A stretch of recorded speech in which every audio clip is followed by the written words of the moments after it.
প্রধানমন্ত্রী হলেও নরেন্দ্র মোদীর ফ্যাশন নিয়ে চর্চা নেহাত কম নয়।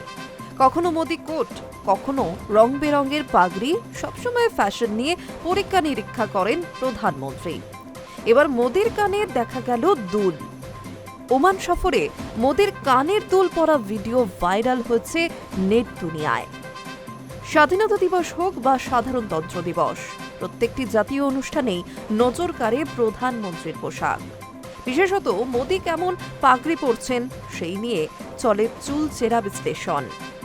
প্রধানমন্ত্রীর পাগড়ির নেপথ্যে কোনো রাজনৈতিক বার্তা রয়েছে কিনা আলোচনা হয় সেই নিয়েও। প্রতিবারই নতুন ধরনের সাজে এই বিশেষ দিনগুলি পালন করেন প্রধানমন্ত্রী নরেন্দ্র মোদী।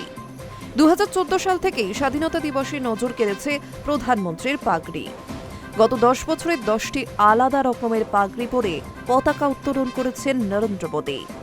কেবল স্বাধীনতা দিবস, সাধারণতন্ত্র দিবসেই নয়, অন্যান্য সময়েও মোদীকে দেখা গিয়েছে ফ্যাশন নিয়ে পরীক্ষা নিরীক্ষা করতে।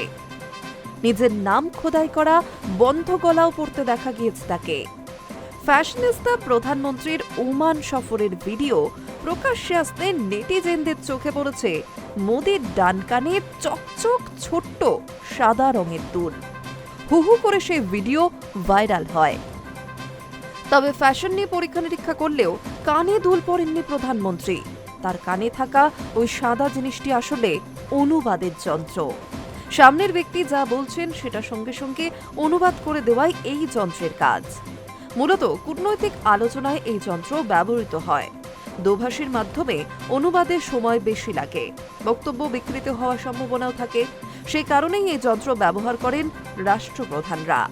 ওমানের উপপ্রধানমন্ত্রী সাইদ শিবাব বিন তারিক আল সাইদ আরবিকে কথা বলেন, সেটা বুঝতেই কানে দুল পরেছিলেন প্রধানমন্ত্রী Narendra Modi. Hi news network.